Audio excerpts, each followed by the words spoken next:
Generation of magnetic field. तो magnetic field generate करने के तीन तरीके हो सकते हैं बेटा।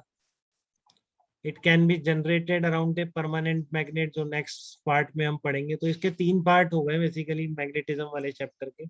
एक आप पढ़ चुके हैं कि Q V cross B, force and torque. Torque भी देखा आपने लूप पर। ठीक है, दूसरा पार्ट ये Biot Savart's and ampere law main इसके रहेंगे। ठीक है ना, कि मैग्नेटिक फील्ड मूविंग चार्जेस की वजह से जनरेट होता है तो कितना होता है कहाँ पर। ठीक है। और तीसरा फिर वो रहेगा आपके बार मैग्नेट, अर्थ मैग्नेटिज्म और मैग्नेटिक मटेरियल्स। तो तीसरे पार्ट के अपने आप में तीन पार्ट ऐसे है।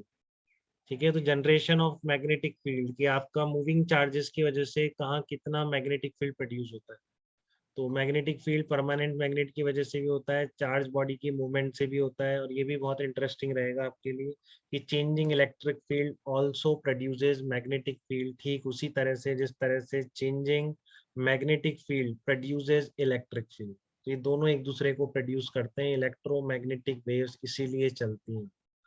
ठीक है, कि अगर कहीं इलेक्ट्रिक फील्ड चेंज होता है तो वहाँ मैग्नेटिक फील्ड प्रोड्यूस होता है, मैग्नेटिक फील्ड चेंज हो रहा है तो वहाँ पर इलेक्ट्रिक फील्ड प्रोड्यूस होता है। तो यहाँ पर केवल मैं सेकंड पार्ट की बात कर रहा हूँ, चार्ज बॉडी के मूवमेंट की वजह से कितना फील्ड क्रिएट हो।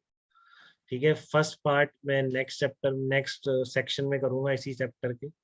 और जो लास्ट पार्ट है वो एनसीईआरटी की फर्स्ट बुक का जो लास्ट चैप्टर है बेसिकली। ठीक है ना, ये आपने मैग्नेट का जो सबसे लास्ट पॉइंट है इलेक्ट्रोमैग्नेटिक वेव्स, वहां पर मैं ये बात करूँ। ठीक है, तो देखो आप B vector due to moving charge particle, B vector due to moving charge particle.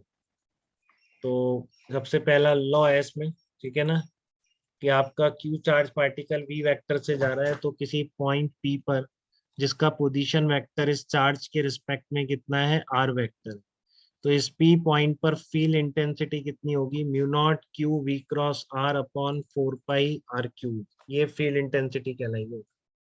ठीक है ना, एक मूविंग चार्ज पार्टिकल क्यू है जिसकी वेलोसिटी वेक्टर वी वेक्टर है, उसके कारण किसी पॉइंट पी पर जिसका पोजीशन वेक्टर उस चार्ज के रिस्पेक्ट में आर वेक्टर है, फील्ड इंटेंसिटी कितनी होती है, mu naught Q V cross R upon 4 pi R cube. ये होती है फील्ड इंटेंसिटी।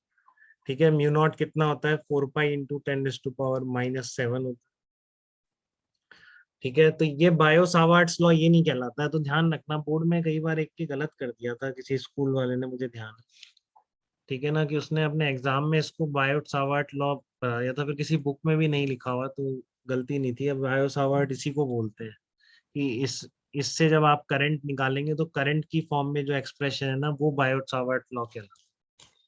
ठीक है, ये तो पता नहीं किसी का लॉ बोलते नहीं है, जनरल लॉ है, बट इससे ही आप ये डिराइव कर सकते हैं बिल्कुल उसी तरह जैसे आपने आईडीएल क्रॉस बी में कन्वर्ट किया। बट ये बोर्ड में कोई पूछेगा नहीं आपसे, तो उसका डेरिवेशन मैंने किया नहीं, नहीं तो वैसे की वैसे डेराइव हो जाएगा बिल्कुल। ठीक है ना, जैसे आपने किया था ना, उससे क्यू वी क्रॉस बी से आईडीएल क्रॉस बी निकाला था। ये एक मूविंग चार्ज पार्टिकल से फील्ड, लेकिन ये बहुत इंपॉर्टेंट है बेटा, इस पे क्वेश्चन ज्यादा आने का चांस। ठीक है ना, क्योंकि ये ध्यान ही नहीं है लोगों को, ये भी है उनको सब केवल यही याद रहता है। बट आपको ये भी ध्यान रखना है कि Q charge particle B vector से मूव कर रहा है तो वो कितना फील्ड प्रोड्यूस करेगा। B vector due to the current carrying wire element, तो ये वही डीएल वेक्टर डिफाइन कर लिया एल आई की डायरेक्शन में। तो इससे किसी इस स्मॉल एलिमेंट के रिस्पेक्ट में किसी पॉइंट पी का पोजीशन वेक्टर आर वेक्टर है। तो इस पी पॉइंट पर फील्ड इंटेंसिटी कितनी कहलाएगी, mu naught I D L cross R upon 4 pi R cube. तो ये दोनों आपको याद रहने चाहिए बिल्कुल। ठीक है, कि हमेशा मूविंग चार्ज की वजह से मैंने बोला था स्टेशनरी चार्ज केवल इलेक्ट्रिक फील्ड पैदा करता है, तो वी वेक्टर से चलने वाला चार्ज कितना फील्ड प्रोड्यूस करता है, ये दोनों, ये वाला लॉ वही बताता है। और करंट अपने आप में मूविंग चार्जेस हैं सारे, इलेक्ट्रॉन्स भाग रहे हैं तो वो कितनी प्रोड्यूस करेंगे, वो एक्सप्रेशन यहाँ पे।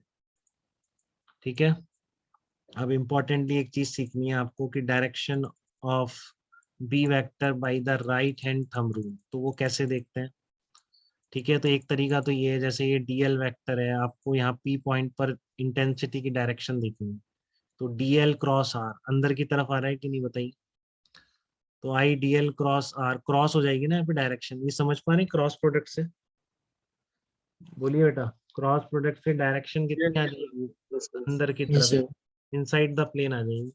ये डीएल वेक्टर है और यहाँ कोई ये आर वेक्टर है आपका, तो DL cross R, fingers curl करेंगे तो अंदर जा रहा है थंब आपको, तो डीएल क्रॉस आर यहाँ पे क्या है, क्रॉस की डायरेक्शन में, तो एक तो ये क्रॉस प्रोडक्ट से देख ही सकते हैं डायरेक्शन, ठीक है ना, किसी भी एलिमेंट के कारण किधर होगी। तो बेसिकली अगर इससे आप क्रॉस प्रोडक्ट से देखो तो देखो बहुत क्लियर हो रहा है कि मान लो स्ट्रेट वायर है, तो स्ट्रेट वायर के कारण आप इसको पूरे दुनिया को दो पार्ट में डिवाइड कर सकते हैं डायरेक्शन के लिए। मान लो इतना सही वायर है तो इस वायर के कारण कितनी फील्ड होगी सब जगह, तो आप देखो इस साइड कोई भी पॉइंट ले लो, आप यहाँ ले लो, यहाँ ले लो, यहाँ ले लो, सब जगह क्रॉस है। आप करके देख लो, कोई भी एलिमेंट लोगे डीएल वेक्टर इस वायर का यहाँ पॉइंट है, तो डीएल क्रॉस आर अंदर आ रहा है कि नहीं?